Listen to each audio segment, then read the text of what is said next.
Dan selanjutnya hadirin, kita akan segera mendengarkan pidato atau sambutan dari calon presiden 2024 Bapak Ganjar Pranowo.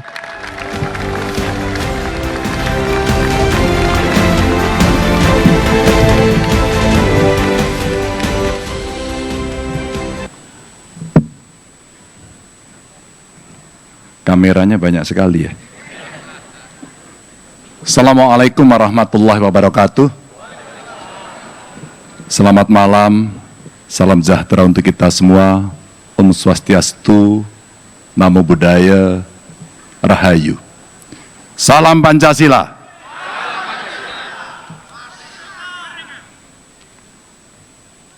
Sudah latihan itu. Yang saya hormati Pak Mahfud, beliau sudah sampaikan ceritanya, saya kira dengan mendengarkan kawan-kawan sudah paham. Tidak perlu diulang, beliau orang yang cocok bersama saya.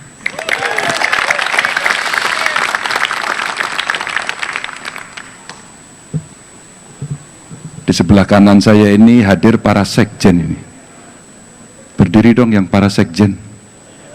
Oh, dari PDI Perjuangan, P3, Hanura. Tapi yang Perindo diwakili, boleh dong. Berdiri, terima kasih. Yang di sebelah kiri saya ini timnya Pak Arsyad dari TPN. Yang TPN berdiri semua. Oh, tuh komplit ini. Tadi sudah dikenalkan satu-satu. Ada yang tidak kenal? Kenal semuanya. Terima kasih. Terima kasih.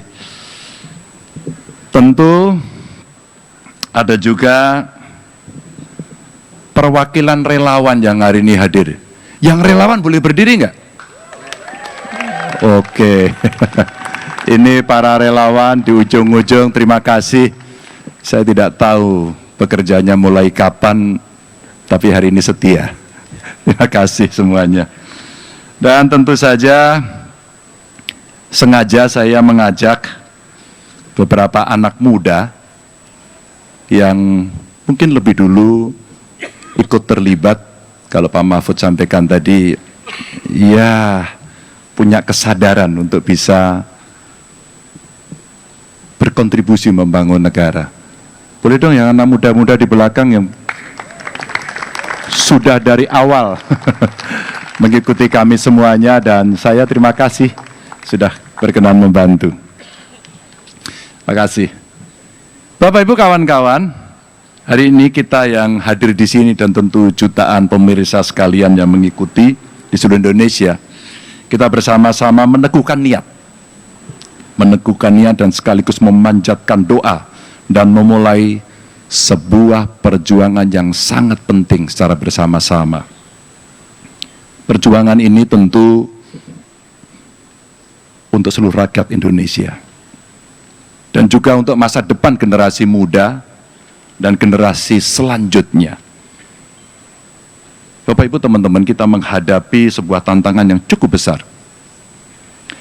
Dunia bergerak dengan sangat cepat, turbulence, dan terjadi disrupsi di mana-mana.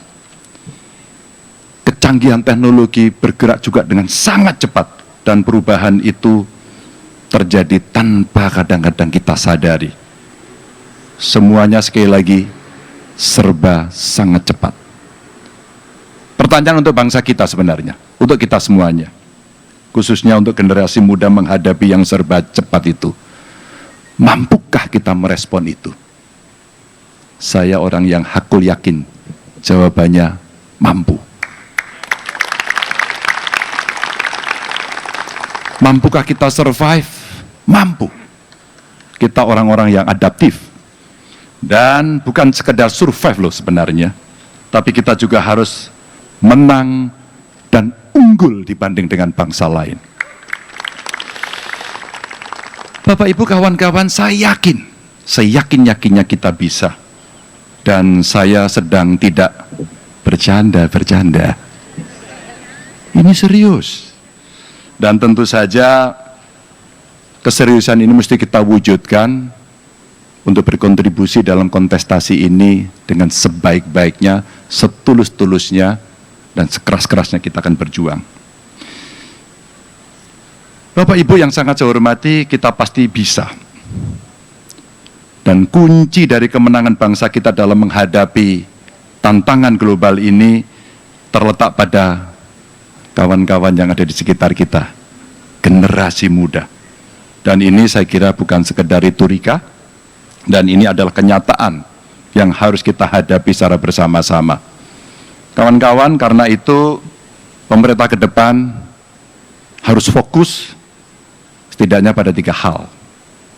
Yang pertama terkait dengan manusia Indonesia yang hebat, yang unggul. Dan tentu manusia Indonesia yang cerdas sekaligus terampil. Dan yang ketiga adalah manusia Indonesia yang produktif dan berdaya.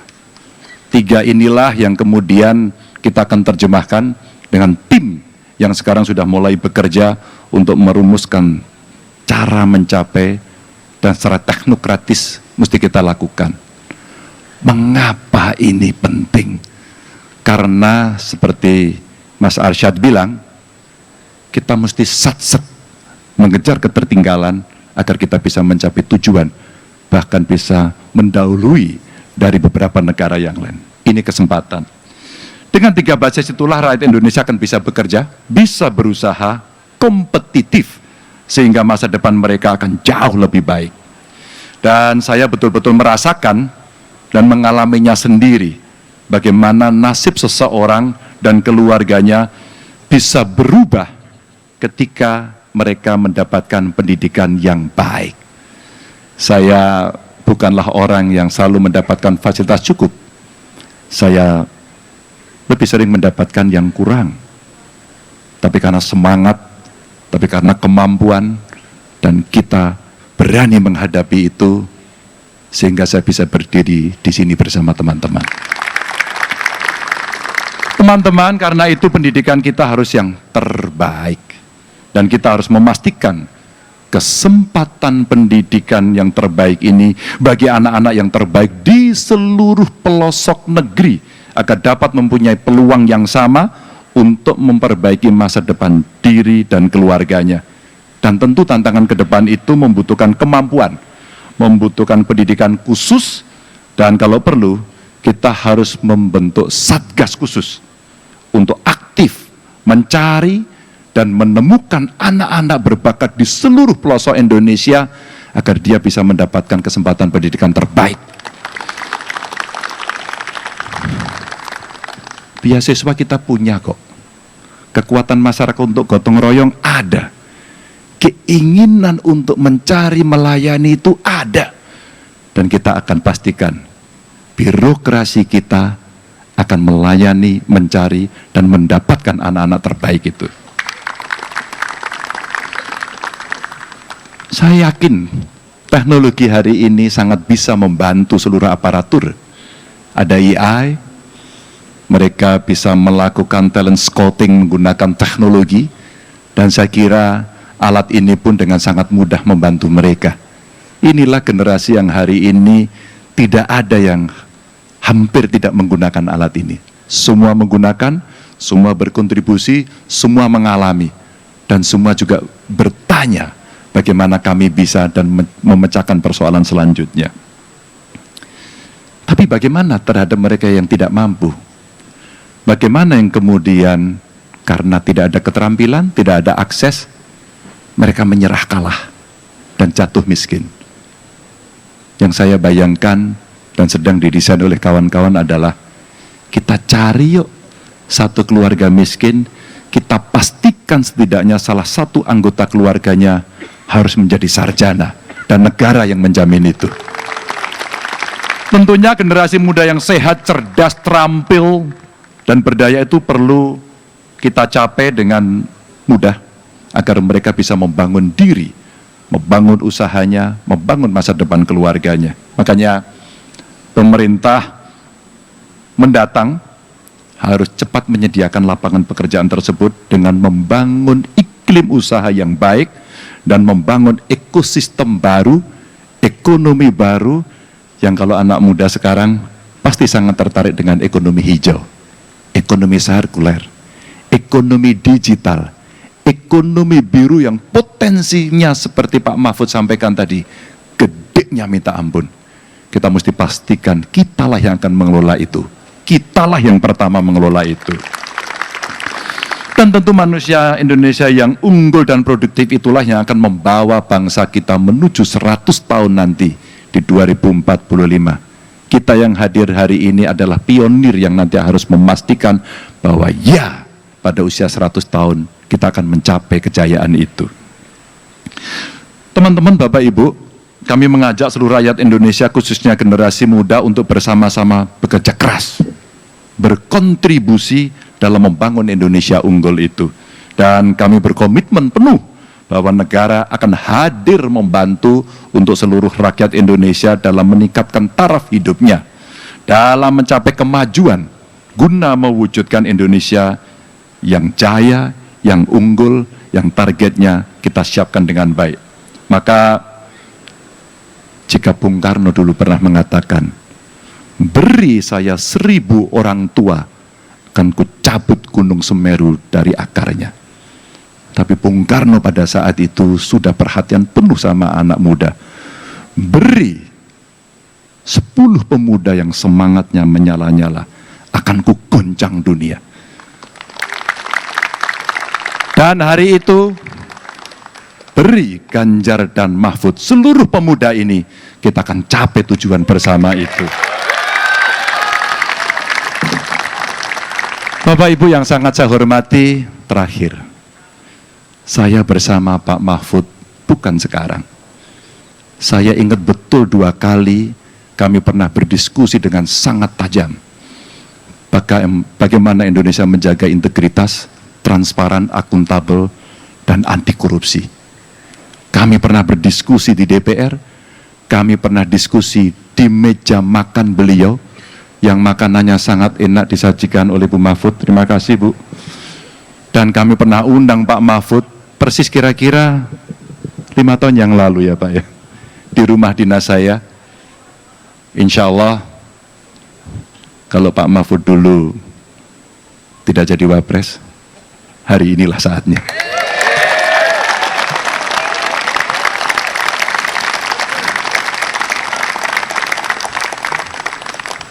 Kita tidak pernah main-main soal itu. Dan kedua, kemarin saya datang ke beberapa titik di Indonesia dan saya mencoba menjumpai anak-anak muda. Pada kesempatan hari ini kembali saya akan menggunakan kalimat optimis. Saya dan Pak Mahfud melamar anak-anak muda untuk terlibat dalam pemenangan ini, karena itulah masa depan Anda. Terima kasih. Assalamualaikum warahmatullahi wabarakatuh. Waalaikumsalam warahmatullahi wabarakatuh. Tepuk tangan yang luar biasa untuk jawab Capres kita Ganjar Pranowo ya. Luar biasa. Sepertinya kami para MC pada malam hari ini harus belajar bagaimana caranya public speaking yang baik seperti Bapak Ganjar barusan. Karena yang Bapak sampaikan itu tidak hanya sekedar menyampaikan visi misi Pak, tapi begitu mengena ke hati kami. Terima kasih banyak Pak. Dan memang pada kesempatan kali ini pula, rasanya semua yang hadir di sini, terutama kaum milenial, udah nggak sabar nih buat nanya ya. Tapi mohon maaf sebelumnya Bapak, biasanya pertanyaan milenial ini ya memang unpredictable. Tapi saya yakin Bapak Ganjar dan Bapak Mahfud pasti mampu untuk menjawabnya. Sekali lagi berikan tepuk tangan yang meriah terlebih dahulu untuk Bapak Ganjar Pranowo, calon presiden 2024.